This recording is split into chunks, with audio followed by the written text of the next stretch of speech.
All right, guys, welcome back to episode 14. Can you believe it? Episode 14 of the CarrGuy and SixFan show. I'm so happy that you guys could join us. We had some keeners who showed up here wicked early, about 20 minutes before the show even started. So, one man shop. Thanks for jumping in here. Uh, my brother JR Hum is in the channel. We've got for I Am Caper, Terry from Eford Garage. Rust Belt is in the house working to relax. Guys, thank you so much for joining in and being a part of this live stream. Like I said, episode 14. If you don't know who I am, well, you should because you're on my channel. My name is Jason. I'm Old Car Auto Guy. My co-host this evening, as always, is Straight Six fan or Grant Tommy. And so, yeah, I am my channel. I like to focus on budget minded, relatable, creative builds. Thanks everybody for coming around for yet another episode.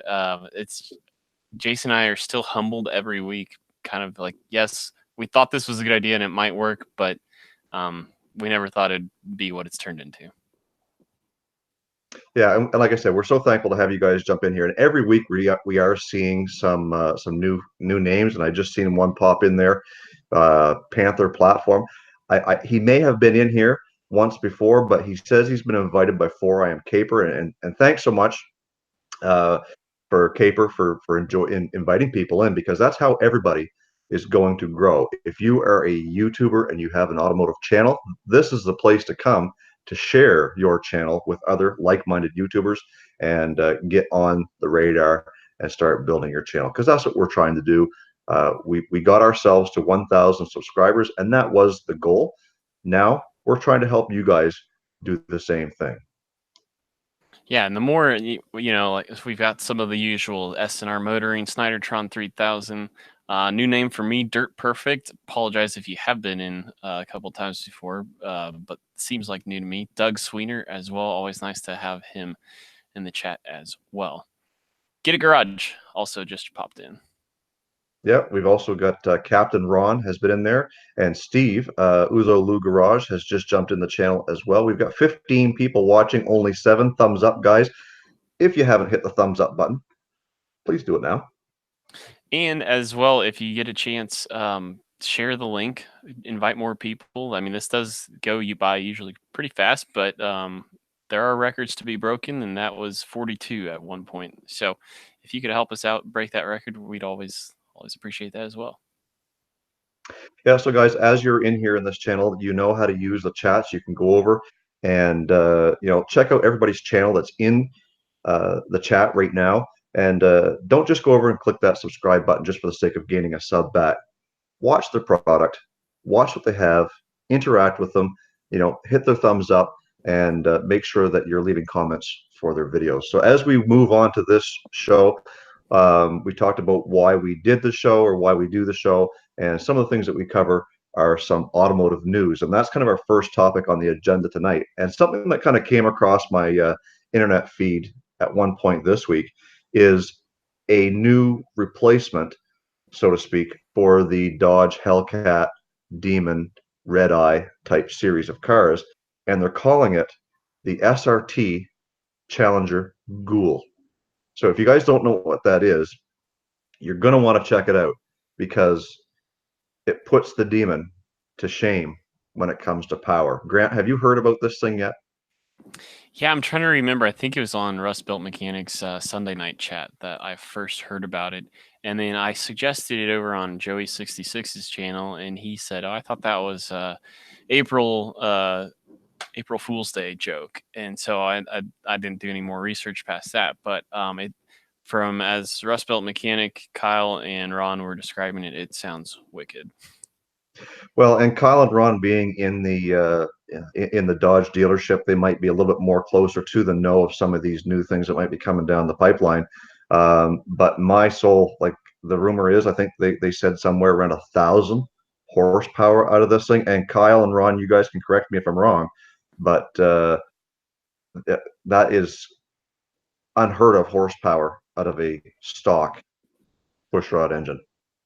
Yeah, from factory. And now I know my automotive topic was I'm not going to go into what my automotive topic was because I think this is actually a great jumping off point, as he's because this is one I've been thinking about throwing out there for a while. And the more and more, as you know, like Ford has said they're going to stop making cars, and it's got me thinking. I think all the big three are kind of becoming like one trick ponies now, where they're specializing in something. And Dodge's or Chrysler's point is definitely to be like the performance brand, is what I feel like is their mission right now. That is their one trick. Is like, if it involves horsepower, we're just going to do that.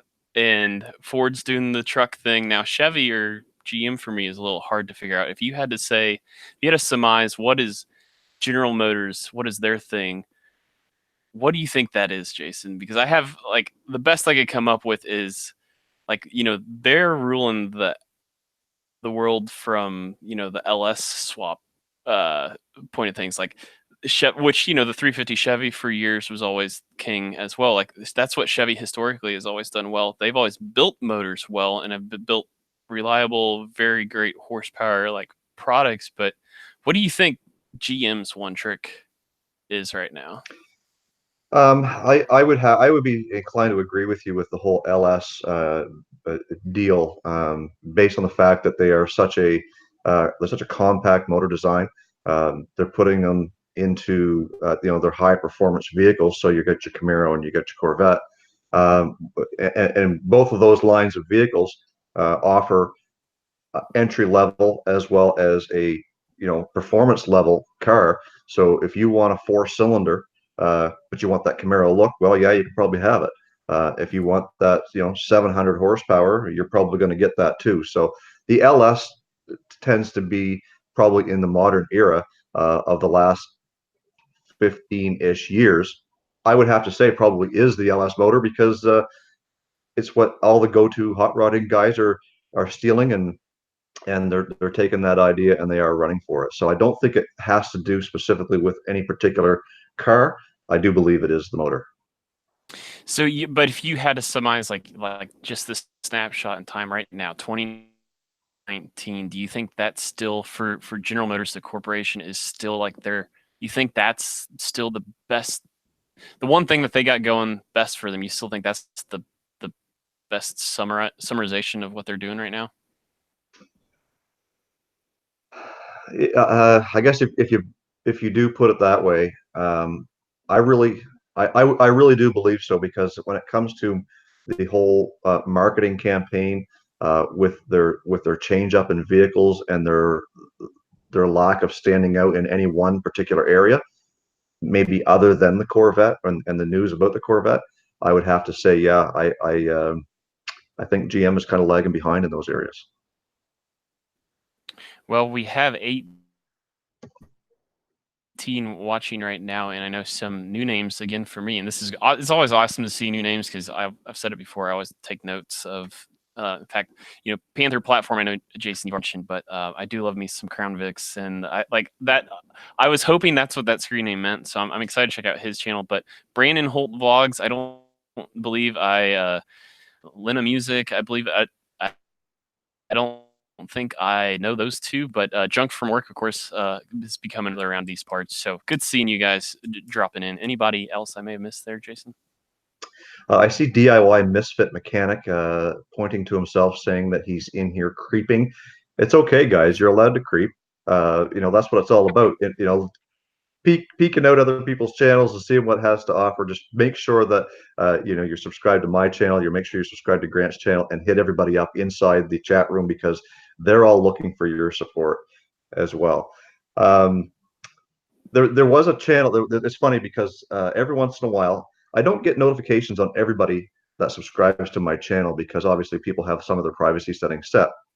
But about 20 minutes before we went live, I received a notification that somebody by the name of Budget Panther Fan has subscribed to me, and his logo is the old Ford logo with the V8 symbol underneath, and it had me thinking. And of course, I'm not into the Fords, so when it comes to people talking about Panthers, I don't automatically go to the Crown Vic series of cars. So I click on the channel, and he's got 2 Crown Vics sitting in his driveway. So there's another channel that I hope to check that one out at some point in time. Call this a mini shout out to it. I haven't even watched a video yet, guys, but I think it's pretty neat to do that. And actually, Panther Platform, who's in the chat, claims that he's pretty cool. So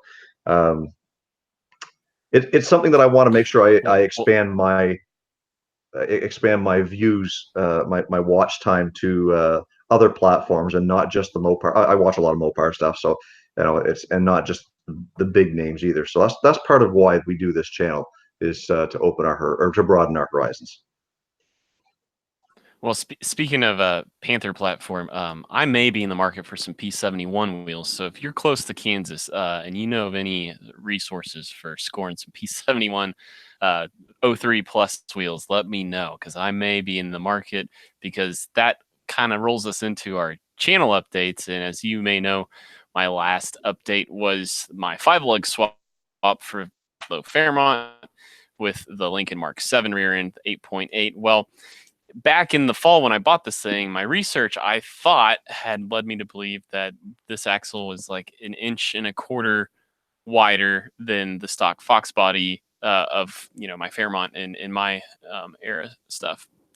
But come to find out, it's actually 1.25 inch wider on both sides of the axle, which means it's 2.5 inches wider, which means the Mopar wheels that I bought from the Charger may not have enough offset to get me to fit those wheels in the Fairmont. So that's kind of my project update right now. Is I'm kind of stuck in this. Now, what's been awesome, this whole YouTube experience, and even just car guys in general, so many people have been reaching out to me to help, between this Fox Buddy Facebook page I'm on, of course, Mr. Mach 1 building a Fairmont, and then you may remember my Bullet Fairmont episode where I met Steven through Corey at Craving Cars.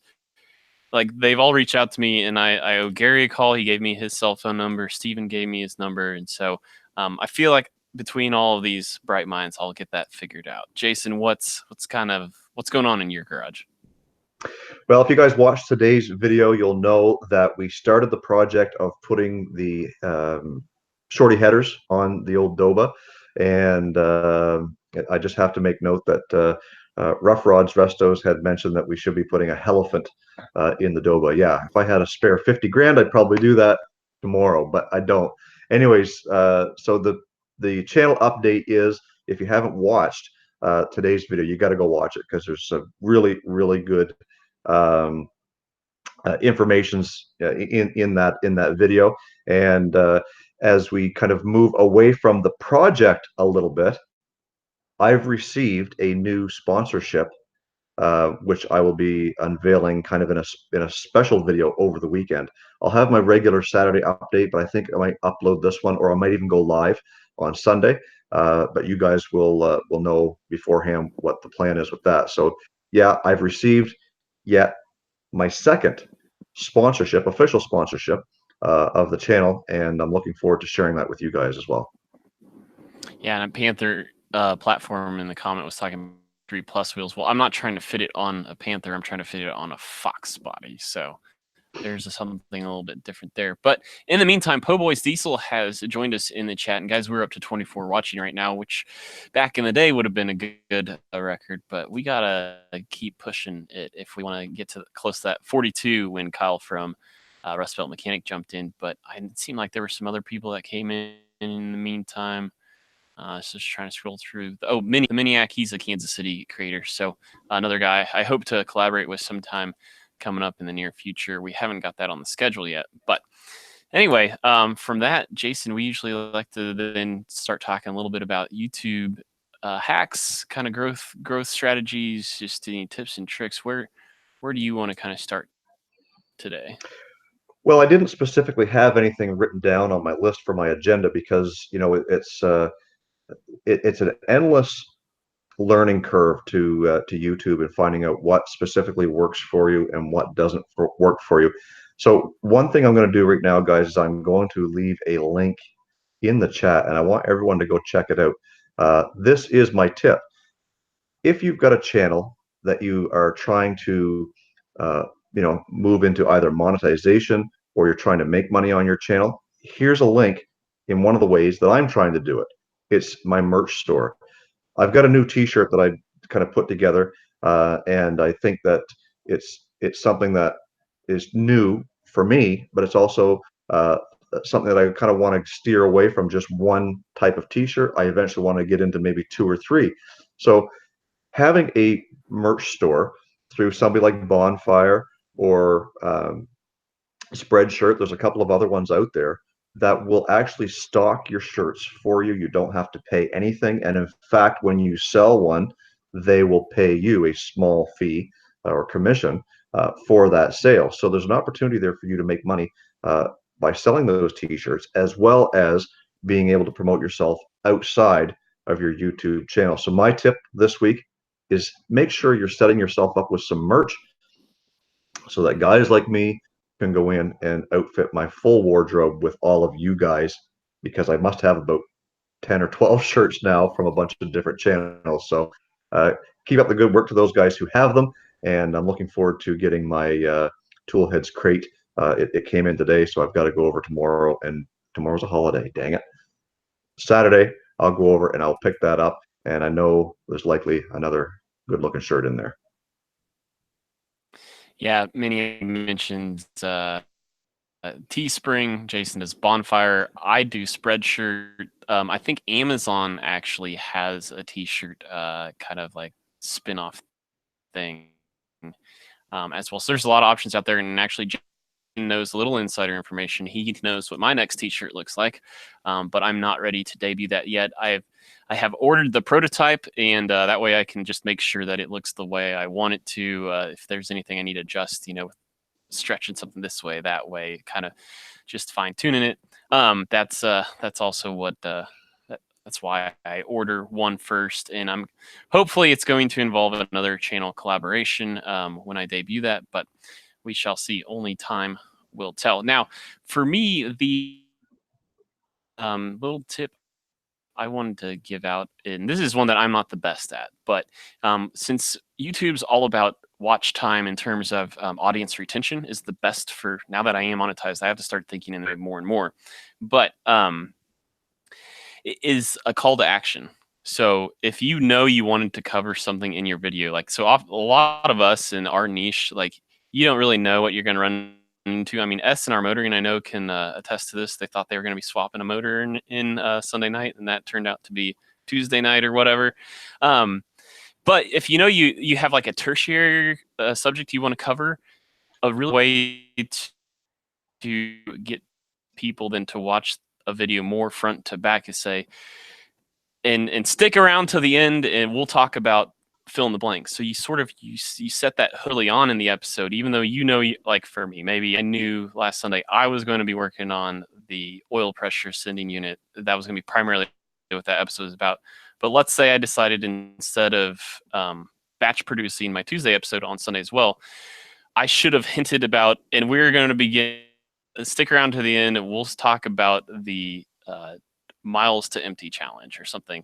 That way the person viewing knows, like, okay, well, if they get bored with the main topic, they know at the very least you'll get them to skip ahead and watch more because they know there's something at the end to stick around for. So that's my little tip for the day. Give a hook action. Yeah, and if you guys if you haven't watched my video that went live today, there's a perfect example of that in there. So go watch it. It's just do it. To follow up on that, Captain Ron had asked, you think one should wait until they are closer to 1,000 subs before doing merch? And there was a point in time, Ron, where I probably would have felt that way until I start watching some of the bigger not YouTubers, but YouTube creator helpers like Creator Fundamentals and TubeBuddy and some of these guys who say, you're in this for the long haul, then you should be marketing yourselves immediately. And that stands true to not just your channel, but with merchandise, with Patreon. My question at one time was, when's a good time to set up Patreon? And the answer is now. So I truly believe that there's no wrong time. If you feel in your heart or in your mind that you're committed to follow through with this YouTube channel for whatever, there's no time like the present to jump on that merch bandwagon or Patreon and make it happen. Yeah, and I would say the only struggle with is it would be Patreon. But that's just a personal thing, and it's not to say that I know when I finally do it, I'll say I waited too long. But to Jason's point, I would say, yeah, don't wait till you get to 1,000 to do merchandising, because I started doing my merchandising, and I'll be honest, I think I've only it's probably about this time last year, maybe it was more like February when I launched my store. I've maybe only sold t-shirts total in my whole history, which I think I bought 2 of those. One for myself, one to but it's because I lost monetization. It was another revenue stream. So don't recapture, like, whether you think you have it or not, everyone has a brand. As soon as you have a channel, you have a brand. You're selling but what I would encourage you is think about my Straight Six Fan Pistons tee. I wasn't super, if I didn't think my channel was super popular, I think that shirt on its own is just being a cool shirt, and nobody has to know anything about my channel either. So, think about it in that terms too. I think that can help you out. Yeah, so it's we're just going to kind of move along with a small change up to what we would normally do. Normally, we would give you an update on how close to 1,000 subscribers we are, and as of right now, obviously, we both are over that. So we're going to kind of change up the subscriber count update to a who is close to 1,000 subscribers update. And we're going to start trying to maybe keep track of some of these guys who are in the 900s and do what we can to help support you guys to get you to that 1,000 subscriber platform, and also with the watch time hours as well. So as you guys know, Grant's channel, not only is he now at 1,000 subscribers, a few weeks back he reached his 4,000 watch hours, which allows him to become part of the YouTube partnership program to get paid for his YouTube. Uh, uh, I'm stumbling over my words here. Gets paid for his YouTube videos. So right now, I'm trying to do the same thing. So although I have surpassed 1,000, I'm still trying to make my way up that watch hour ladder. And currently, I am sitting at 3,250. So I still have 750 watch hours to go, which, if things continue on a daily basis, I should be hitting that probably by the end of May. I'm thinking if I continue to carry on with that. So is there anybody in the chat right now who is in the 900 subscriber range that could definitely use some promotion? I see Steve is almost there. So Steve, I'm going to make a note of that, because I think what I want to start doing is I want to start promoting your channel through my Instagram, as well as my Facebook page as well. So we're going to try and make that happen, or I'm going to try and make that a personal goal to start pushing that. So is there anybody else in the chat who's approaching 1,000 subscribers?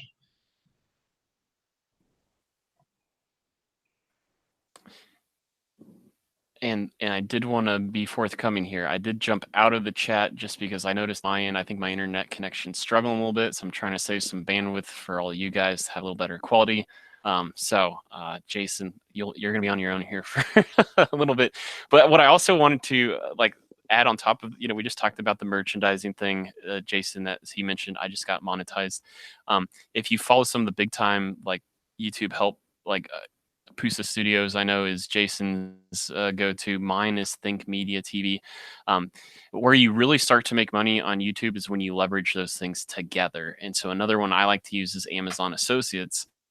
And I just got, it's been a long struggle for me with that one. I hardly got any clicks and sales, but I just posted my best month this month, and I got a paycheck there. So when you start talking about a YouTube paycheck coming in, Amazon Associates paycheck coming in, and my Spreadshirt store sales coming in, even though some of them, they might be in small increments. YouTube, they don't pay out until you make $100. That's their threshold.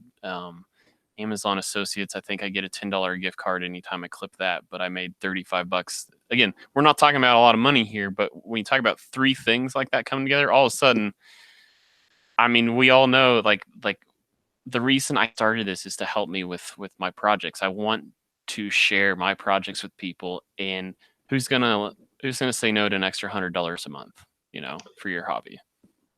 Yeah, and the other on top of all that as well, the other thing to keep in mind is that, no matter how big or how small you are, sponsorships, albeit sometimes in the form of uh, gifts, um, really can be counted towards earnings, essentially, um, knowing what the value of that product may be. So in my sponsorship deal that I've got with, I almost said who it was, but I'm going to leave it for the video. It's that that we're going to be basically putting a value on that sponsorship for you guys to know that, this is not just a sponsored video, that this is something that somebody has given me to make sure that I present their product the way that they want it to be presented. So, and I know that it's not going to be for everyone, but at the end of the day, it's something uh, that we want to share, and that I'm just another avenue of advertising for that, albeit my channel as small as it is. So, I see there is some information kind of going through the chat there about Amazon affiliates. Um, the Rust Belt Mechanic says there are different programs that you can put together so that when people buy through your links, you're earning credits or cash or gift cards or what have you. So don't you don't just have to settle on the information that YouTube gives you and the ad revenue from that. Uh, there's a lot more to it. There's a lot more opportunities, and you can take a trip down some of these other guys and see what they're doing and see what they're cashing in on. Yeah, and Jason brings up a really good point, and I do intend to do something very similar to what Jason did with his heads on his Cordova. Trying to leverage. Hey, again, remember when you have a YouTube channel, you're selling yourself. You have a brand, whether you think you do or you're not, and it doesn't matter how small or how big your subscriber base is. You can always sell people, because you can also. Some people might not even have any like point of comparison. Like I can walk up to someone and say, "Yeah, I've got over 1,000 subscribers and over 250,000 views." 250,000 views actually sounds pretty like, wow, that sounds like a lot. It's really not in the grand scheme of things. But to someone who's really not that engaged in the YouTube thing, might think, "Holy cow, that's reaching a lot of people." Like you can still sell that, and these people can either say, "Yeah, okay, I'll give you a discount on this thing," or they'll say, "No, but you're still in the same position you were before you walked through the door of that business or whatever. So why not try it?" And like again, I intend very much so to meet my $4,000 budget on Project Low Fairmont, is relying on something, and it's to prove to you guys that again, this is what part of my channel is about. Is if I can do it, so can you. And it's just I don't know if I'm going to pull it off. I think I can, but you'll know when I know. Well, and it's not only a matter of you'll know when you that we'll know when you know, is it's you'll know when you ask. It never hurts to ask. And like I said, when I got the little sponsorship for my heads, I went in there fully prepared to pay the price that they were asking. And when I presented to them the opportunity to either A, create a video for them, or to have them be a sponsorship for one, two, or three videos or whatever, based on a specific dollar figure that we felt fair, they knocked $200 off the price of the work that they did for those heads in exchange for me promoting them. And granted, I did that without knowing whether my heads were going to work or not, but I was pretty confident that they were. I mean, they're a pretty reputable shop after all. So the idea is, and we've said it before as different tips and tricks. Don't be afraid to ask, because you just might get what you want. You might get more, you might get less, you might get nothing. Either way, you don't know unless you ask. Yeah. Yeah. And so it usually, and again, a reminder, I dropped out of the chat to hopefully try to give a little better video quality here. So I don't know if anybody's thrown out a question our way or not. But this is the point of the show where we usually do ask for your questions. But what we're curious about, because Jason and I kind of wanted to let you guys be aware of. We always said we were going to do this for as long, well, to hit our 1,000, then for as long as we could sustain it after. And so the approach that we've both settled on is we are going to end this show sort of in like a season 1 fashion, and we're going to take a little bit of a hiatus because, as everybody knows, like May gets pretty busy with like high school graduations, weddings, things like that. And according to Jason, it's offset by a couple weeks. It almost spills into June more up there in Canada. So we don't know exactly when we're going to have the end of season 1, but just kind of know we've got, I don't know, 3, 4, 5 episodes left of season 1. So what we wanted to know from you guys is if there was something you wanted us to change when we start back up for season 2, which, you know, we might take a 5-6 week break or something. What do you want us to do differently in season 2? We've tossed around some ideas. If you've been following my channel for a long time, you know I used to do these live stream hangouts where I had a series called Know Your Neighbors, where we try to highlight another channel. And Jason and I have talked about maybe kind of making a hybrid between the CarrGuy and SixFan show and maybe bring on a guest where we interview someone. So didn't know if there's an appetite for that, something like that. But let us know, guys. What are you thinking? Yeah, and that's part of what what this is all about. This was just a trial run. We had no clue that we were going to get 14, that we were going to get 4 episodes, let alone 14, and to carry on as something that was going to keep running. And right now, obviously, we've got 25 people watching in the chat here right now, and we certainly appreciate that. And we want to grow that. We want to see it grow more, and continue to have all these people and all you guys come and be a part of this, and see more people join in. So if there's things that you'd like to see us change, that might grow our channels, but grow you guys as well, let us know. We're open to anything. We're good with taking criticism. I think we both got broad shoulders. If there's something that you want us to not do anymore, we can get rid of that. If there's something you want us to see us grow on or expand on, well, we can do that too. So we wanted to put that out there just so that you guys knew that within the next month or so, we'll probably be kind of bringing this season 1, so to speak, to a close for a few weeks so that we can get things underway. My son, Junior, graduates high school this year, so we've got family coming from away that things are going to be very hectic for a little while, which may even interrupt my regular YouTube recording schedule. So there might not be 3 videos a week. There might just be 1. And I'm sure that I'm going to get a little bit in there of Junior walking up on stage, grabbing that diploma, and because that'll be a proud moment for this guy. So as we near closing out this episode, we decided to go a little bit longer than the normal 30 minutes. I know you guys have always asked for that.